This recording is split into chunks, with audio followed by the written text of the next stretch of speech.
নমস্কার বন্ধুরা, কেমন আছো সবাই? আজকে আবার ব্লগ নিয়ে তোমাদের সামনে হাজির হয়েছি। বেশ কিছুদিন পর তোমাদের কাছে আছে। মাঝখানে আমার একটু ঠান্ডা লেগেছিল, তাই গলাটা একটু খুসখুসে ছিল, তাই জন্যই ভাবছিলাম তোমাদের সাথে কথা বলবো কিভাবে ভাঙা ভাঙা গলায়। আজকেও হয়তো বুঝতে পারছো আমার গলাটা একটু ভাঙা ভাঙা আছে।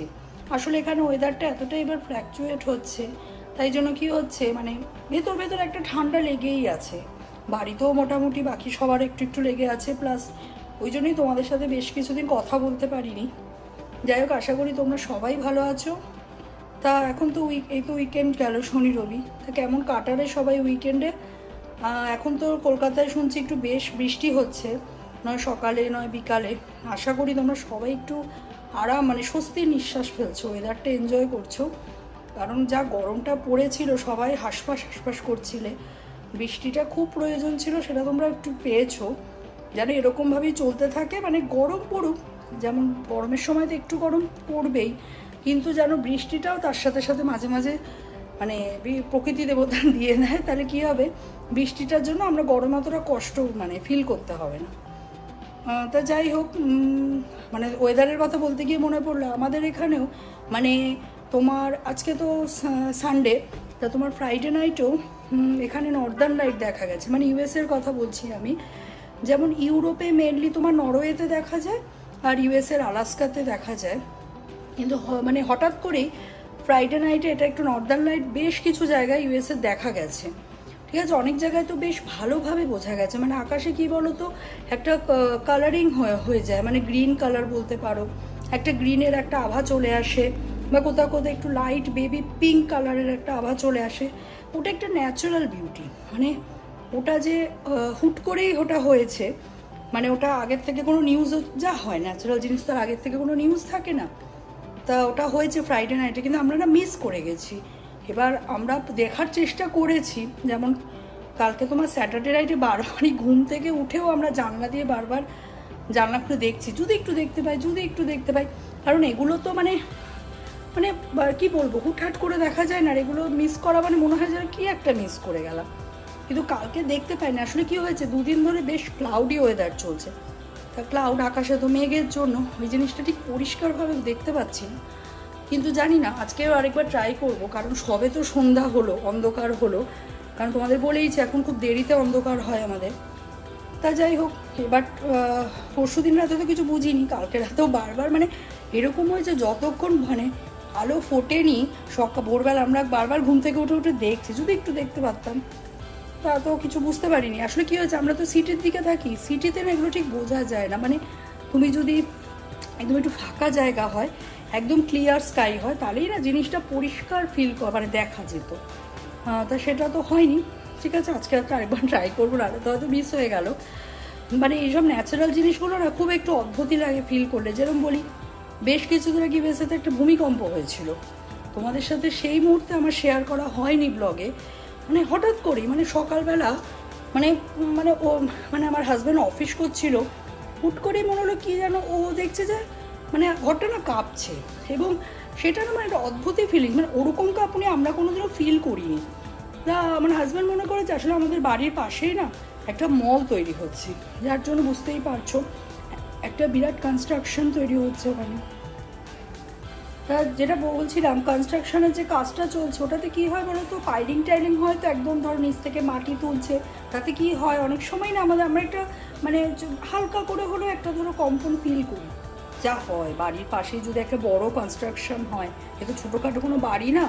হ্যাঁ, তো সেই জন্য হয়তো সেদিনও ভাবছিলাম ওরকমই কিছু একটা ঘটছে। মা হুট করে তখন আমার হাজব্যান্ড ফিল করছে না মানে বেশ বড় একটা, এবং ওর তখন একটা মিটিং চলছিল, মানে বেশ বড় একটা কিছু ফিল করছে।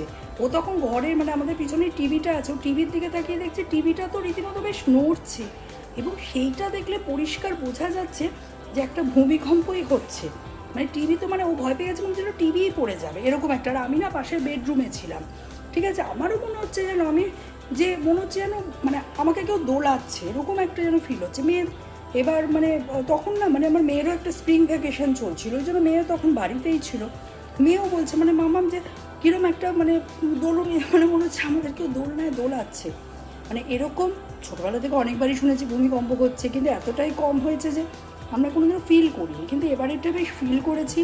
মানে আমার হাজব্যান্ড বলছে আমার মাথাটা যেন একটা ঝিম ধরে গেছে, মানে ও মিটিং বন্ধ করে দিতে বাধ্য হয়েছিল, কারণ ও কথা বলতে পারছিল না ওই মুহূর্তটা। এবং তারপরে সঙ্গে সঙ্গে আমরা সব আপডেট দেখলাম, নিউজ চ্যানেল অন করে দেখলাম, সত্যিই তাই। এবং বলছে নাকি 200 বছর পর মানে এরকম মাত্রায় একটা ভূমিকম্প হয়েছে, যেটা ছোটোখাটো তো মাঝে মাঝে হয়েই থাকে, সেটা আমাদের সব ওয়ার্ল্ডে যেরকম, কিন্তু এইটা একটা মানে এতটা বেশি ভূমিকম্প। মানে আমরা পরে নিউজ দেখছিলাম, মানে অনেক বাড়ি মানে পুরো একটা ফাটল ধরে গেছে, রাস্তাঘাটে ক্র্যাক এসে গেছে, মানে এরকমও অনেক জায়গায় হয়েছে। তো যাই হোক, মাঝে মাঝে এরকম বেশ কিছু ন্যাচারাল ক্যালামিটি আমরা ফিল করছি, দেখছি, এগুলো দেখতেও ভালো লাগে, আবার ভয়ও লাগে সত্যি কথা বলতে। তোমাদের সাথে আজকে একটু শেয়ার করলাম এগুলো। তা চলো, আজকে তো বললাম সানডে ইভিনিং, তা আজকে হলো আমাদের স্পেশাল একটা মেনু, যেটা তোমাদের সাথে আমি শেয়ার করতে চললাম। সেটা হলো মাটন বিরিয়ানি, মানে হোমমেড মাটন বিরিয়ানি। বাড়িতে করছি মানে তো হোমমেডই হবে। সেটা হলো তোমাদের এর আগে চিকেন বিরিয়ানি, মাটন বিরিয়ানি মাঝে মাঝে হয়ে থাকে, ওর সাথে কোনোদিন শেয়ার করা হয়নি, আজকে করবো। তো চলো আস্তে আস্তে রান্নাটা শুরু করি। আমি কিছুটা এগিয়ে রেখেছি, সেটা তোমাদের সাথে দেখাচ্ছি, প্লাস আমার রেসিপিও আমি শুরু করছি। তাহলে চলো স্টার্ট করা যাক। আচ্ছা, তোমাদের প্রথমেই বললাম যা যা মোটামুটি রেডি করে রেখেছি সেটা একটু দেখিয়ে দিই। এটা হলো মাটন, আমাদের সকলেরই ভীষণ প্রিয় একটা জিনিস। আমার তো ভীষণই প্রিয় মাটন। জানি মাটন বলে বেশি খাওয়া ভালো না, কিন্তু আমাকে তো পারলে রোজ দেওয়াটা বললে আবার ভুল হয়ে যাবে, মানে মাঝে মাঝেই দিলে আমার জন্য তো দারুণ ব্যাপার। তোমাদের সাথে আজকে দেখাই যে মাটন বিরিয়ানি, মাটনটা আমি নিয়ে নিয়েছি। এটা একটু বেশ কিছুক্ষণ আগে আমি ম্যারিনেট করে রেখেছি। কী কী দিয়ে ম্যারিনেট করেছি তোমাকে বলে দিই। আদা রসুন বাটা, আমি একটু কাঁচা লঙ্কা পেস্টও দিয়েছি, তার সাথে হলো বিরিয়ানি মশলা, লেবু আর দই। দই তো অন্যবার প্রতিবার আমি দইও দিই, কিন্তু এবার দই না দিয়ে আমি লেবু দিয়েছি, যাতে একটু অন্যরকম টক টক ফ্লেভারটা আসে। আর তোমার দিয়েছি হলো একটু তেল দিয়ে ভালো করে, নুন, অবশ্যই নুনও পরিমাণ মতো দিয়ে আমি কি করেছি, এটাকে ভালো করে মাখিয়ে বেশ কিছুক্ষণ ম্যারিনেট করে রেখে দিয়েছি। আর এটার মধ্যে আছে আমার আলু, আর দেখতে পাচ্ছ ভেতরে কিন্তু ডিম উঁকি মারছে। আমাদের বাঙালির বিরিয়ানি মানে তো সে হোমমেড বলো আর রেস্টুরেন্ট স্টাইল বলো, আমাদের ইম্পর্টেন্ট হলো ডিম আর আলু, যেটা ছাড়া আমাদের বিরিয়ানি একদম ইনকমপ্লিট। সেটাই করে রাখা আছে, ডিম সেদ্ধ, আলু সেদ্ধ। আলুটা একটু বেশি পরিমাণেই আছে দেখে তোমরা কিন্তু বুঝতে পারছো, কারণ যতই বলো মাংসের সাথে 2 পিস আলু না খেলে ঠিক মনটা ভরে না। আর এটা হলো আমার ব্যারিস্তা, এটাও কিন্তু আমার বাড়ির তৈরি, ওই জন্য মানে যেরকম নিজে চেষ্টা করে করেছি। ব্যারিস্তাটাও আমি বাড়িতেই বানিয়ে সবসময় করি, কারণ দোকানেরগুলো অনেক সময় অনেক পুরনো থাকে, ওই জন্য আমি নিজে বাড়িতে বানিয়ে করে থাকি। তাহলে চলো এবার আমি মাংসটা কষাবো। মাটনটা, এই যে মাটনটা যে রেডি করা আছে, এবার এটাকে আমি সুন্দর করে কড়াইতে রেখে আমি কষিয়ে নেব। তাহলে চলো স্টার্ট করা যাক। এই দেখো, আমি এবার মাংস কষানোর জন্য যতটা পেঁয়াজ মোটামুটি নিয়েছি, নিয়ে পেঁয়াজটাকে ভালো করে আগে ভেজে নেব। তারপরে আমি মাংসটাকে দিই। মাটন তো জানি আমি আর প্রেশার কুকারে এখানে করবো না, কারণ কড়াইতে দেখলে আস্তে আস্তে যে মাটনটা কষালে একটা আলাদা টেস্ট হয়। প্রেশার কুক করলে অবশ্যই একটু তাড়াতাড়ি হয়, কিন্তু এখন আর প্রেশার কুক করবো না। আমি যেহেতু বেশ কিছুক্ষণ ম্যারিনেট করা আছে, আমি কড়াইতে এটা আস্তে আস্তে করে ঢেকে কষিয়ে নেব। তবে এটাকে চলো ভালো করে আমি ঢেকে নিয়ে পেঁয়াজটা ভেজে একটু, তারপরে মাংসটা এর মধ্যে দিয়ে দেবো। এই দেখো পেঁয়াজগুলো আমার ভাজা হয়ে গেছে। এবার আমি দিয়ে দিব মাটনটা। এর মধ্যে তো আদা রসুন পেস্টের সব দেওয়াই ছিল, তো সব দিয়ে মাটনটা এবার দিয়ে দেবো। বেশ সুন্দর একটা বিরিয়ানি মশলার গন্ধ বেরোচ্ছে। দেখো তোমাদের আমি আমি বিরিয়ানি মশলা ইউজ করছি শান কোম্পানির মাটন বিরিয়ানি মশলা। এটার গন্ধটা না বেশ ভালো, সুন্দর গন্ধটা। আমি চিকেন বিরিয়ানিও এই কোম্পানিরই ইউজ করি, শানের মশলা। এবার চলো এই মাটনটা কড়াইতে এবার আস্তে আস্তে ঢেকে এটাকে ভালো করে কষিয়ে নেব।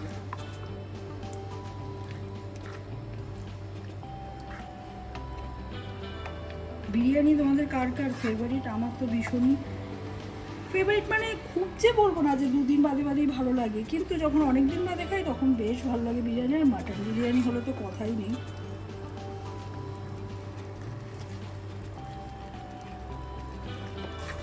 আজকের ওয়েদারটাও না বেশ ঠান্ডা ঠান্ডা। তোমাদের বললামই বেশ দুদিন ধরে, লাস্ট দুদিন ধরে বেশ ক্লাউডি মেঘলা, তাই জন্য কী হয়েছে ওয়েদারটা ঠান্ডা ঠান্ডা। তাই ভাবলাম আজকে সানডে না, ইভিনিংয়ে কী মানে নাইটের জন্য স্পেশাল কী বানানো যেতে পারে। ঠান্ডা ঠান্ডা ওয়েদার তো আছেই, তাই ভাবলাম একটু অন্যরকম বলতে আমাদের তো যেটা ফার্স্টেই মনে আসে মাথায় সেটা হলো মাটন বিরিয়ানি, তাই এটাই করে ফেললাম।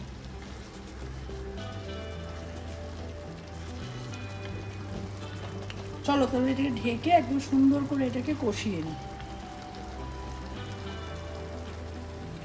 চলো আবার বেশ কিছুক্ষণ পরে এলাম, মাটনটা কষাচ্ছি। দেখো কষাতে কষাতে বেশ কিছুটা তেল ছেড়েছে, কালারটা তো দারুণ এসছে, তোমরা দেখছো নিশ্চয়ই। প্লাস আমি তো গন্ধটা আমি ফিল করছি, তোমাদের একটু বলছি বারবার। ঠিক আছে, এটা আরও কিছুক্ষণ কষাবো, কারণ মাটনের ব্যাপার বুঝতেই পারছো, বেশ কিছুক্ষণ সময় লাগবে, ঢেকে ঢেকে করছি। এটা তো হয়েছে। আর এখানে দেখো আমি ভাতের জন্য জল বসিয়ে দিয়েছি, নুন আর সাদা তেল, যেটাতে আমি ভাতটা করবো দেরাদুন রাইস দিয়ে।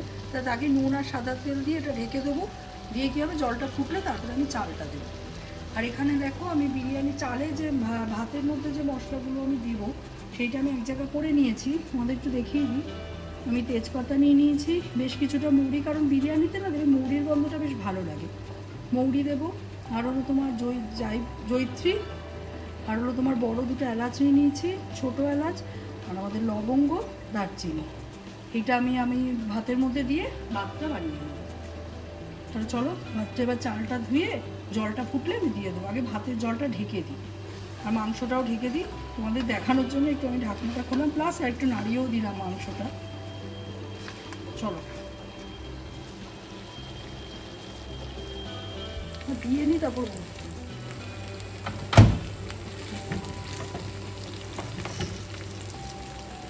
মাংসটা দেখো একদম মানে পুরো একদম কষে গেছে। এবার এটাকে আমি কী করবো, এর মধ্যে একটু জল দিয়ে দেবো। জলটা আমি গরম করে নিয়েছি, গরম জল, হালকা উষ্ণ জল, একদম জাস্ট একটুখানি মাংসটাকে আর একটু সেদ্ধ করার জন্য।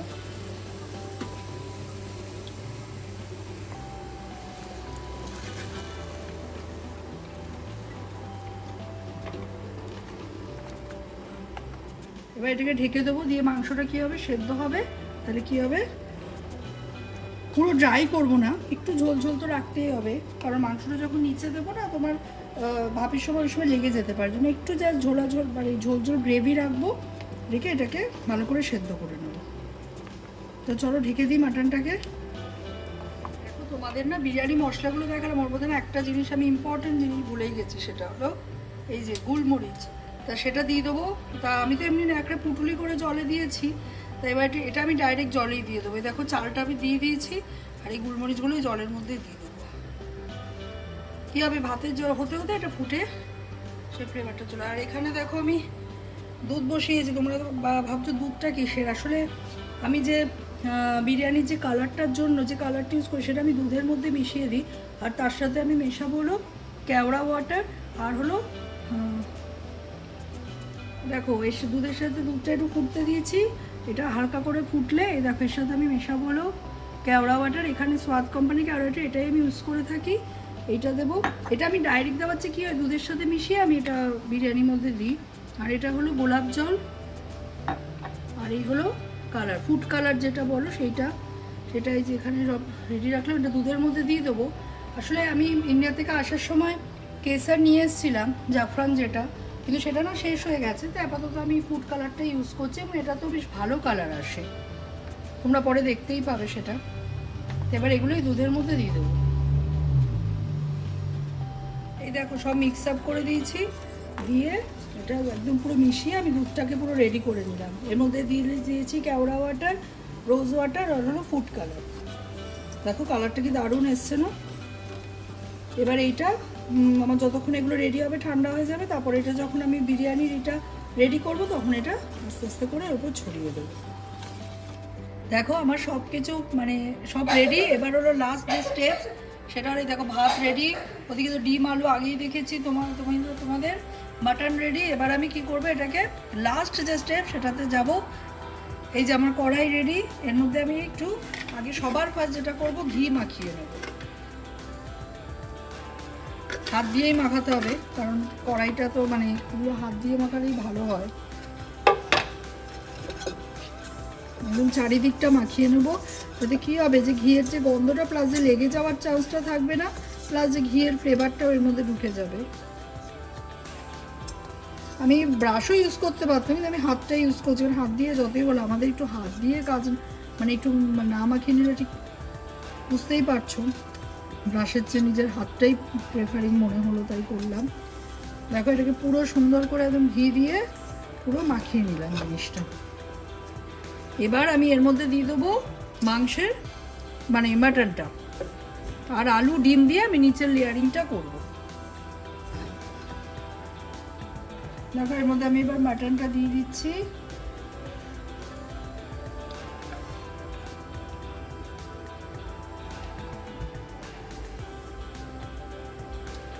তোমার তো আগেই বলেছি একটু জাস্ট ঝোল ঝোল মতো রেখেছি, কারণ ঝোলটা না রাখলে কি হবে, এটার পরে একদম শুকনো হয়ে যাবে, ভাপে ভাপে হবে তো এবার জিনিসটা।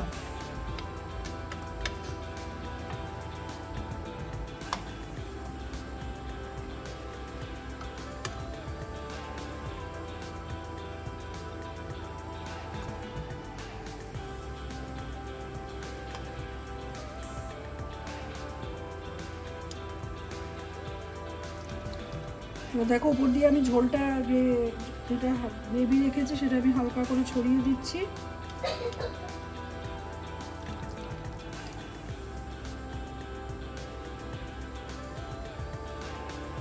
ব্যাস হয়ে গেছে। এবার আমি দিয়ে দেবো, দেখো আলু ডিম দিয়ে আমি সাজিয়ে দিয়েছি, এবার আমি দিয়ে দেবো এর মধ্যে ভাত।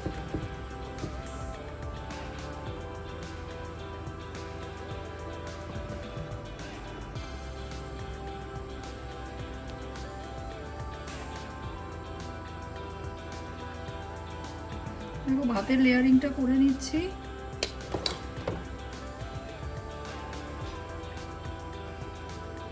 গোলমরিচগুলো যেহেতু আলাদা করে তোমাদের তো দেখালামই, পরে দিয়েছি, এটা দেখো এগুলো দেখা যাচ্ছে, বাকি তো সব পুটুলি করে বানিয়ে দিয়েছিলাম।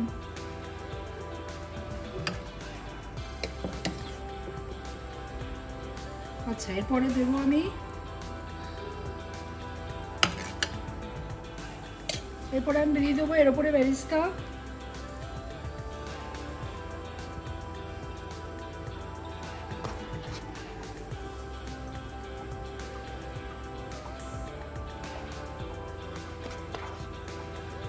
বেরিস্তাটা না শুধু শুধু খেতেও বেশ ভালো লাগে, আমি তো মাঝে মাঝে একটু একটু খাচ্ছিলাম।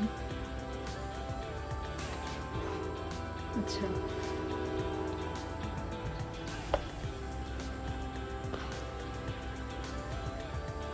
আমি দেখো এর মধ্যে কিন্তু নুন দিয়ে দিয়েছি। এবার আমি দিয়ে দেবো এই শানের যে বিরিয়ানি মশলাটা ইউজ করেছি ওইটা এর মধ্যে ছড়িয়ে দেবো বেশ কিছুটা।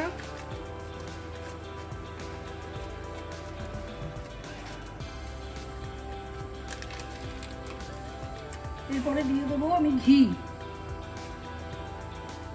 এই দেখো ঘি ছড়িয়ে দিচ্ছি আমি।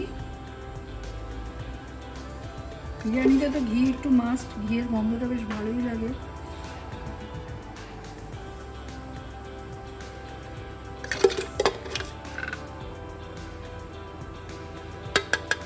এবারে দিয়ে দেবো যেটা তোমাদের দেখিয়েছিলাম দুধের মধ্যে গোলাপ জল কেওড়া ওয়াটার ফুড কালার দিয়ে রেডি করে রেখেছিলাম সেইটা, এটাও দিয়ে দেবো।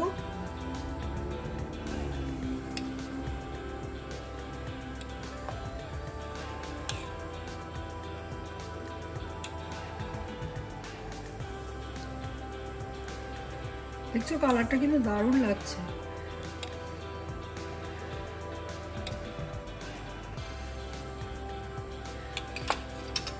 এবারে আবার লাস্ট যে লেয়ারিংটাতে করবো সেটা হলো আরেকবার ভাত দিয়ে দেবো, ভাতের যে লেয়ারটা হবে আরেকবার লাস্ট সেটা দিয়ে দিচ্ছি।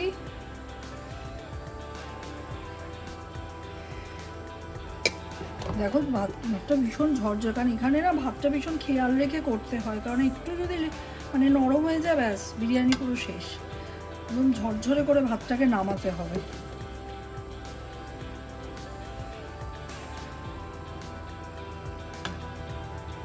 দেখো বিরিয়ানি দমের জন্য কিন্তু আমার একদম রেডি, পুরো একদম সাজিয়ে নিয়েছি, সাজিয়ে তোমাদের দেখাচ্ছি। নেক্সট লেয়ারটাও একদম সেমভাবেই আমি করেছি, যা যা আগের বার দিয়েছি সেইটাই। এবার আমি এটাকে পুরো ফয়েল দিয়ে একদম সুন্দর করে একদম ফোল্ড করে মুড়ে নেবো, তারপরে এটাকে আমি একদম কভার আপ করে 45 মিনিটসের জন্য এটাকে আমি দমে ছেড়ে দেবো। একদমই মিনিমাম আছে, ঠিক আছে, কারণ পুরোটাই রেডি জিনিস আছে, জাস্ট এটা একটা দমে হবে করে। তাহলে চলো 45 মিনিটস পর আবার আসছি তোমাদের কাছে একদম রেডি ধোয়া ওঠা বিরিয়ানি নিয়ে।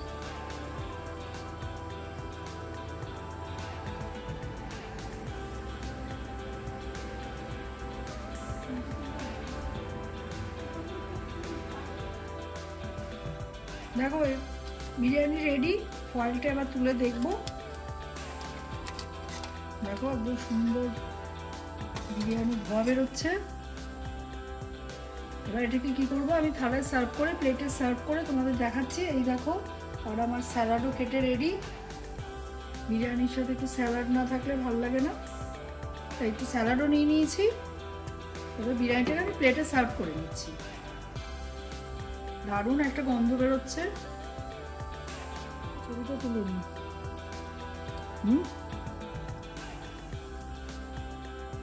চলো, এই যে দেখো প্লেটে বেড়ে নিয়েছে গরম ধোয়া ওঠা মাটন বিরিয়ানি, সাথে এক পিস আলু, এক পিস এগ, আর আমাদের সব ফেভারিট মাটন, আর সাথে আমার স্যালাড রয়েছে পুরো রেডি করা।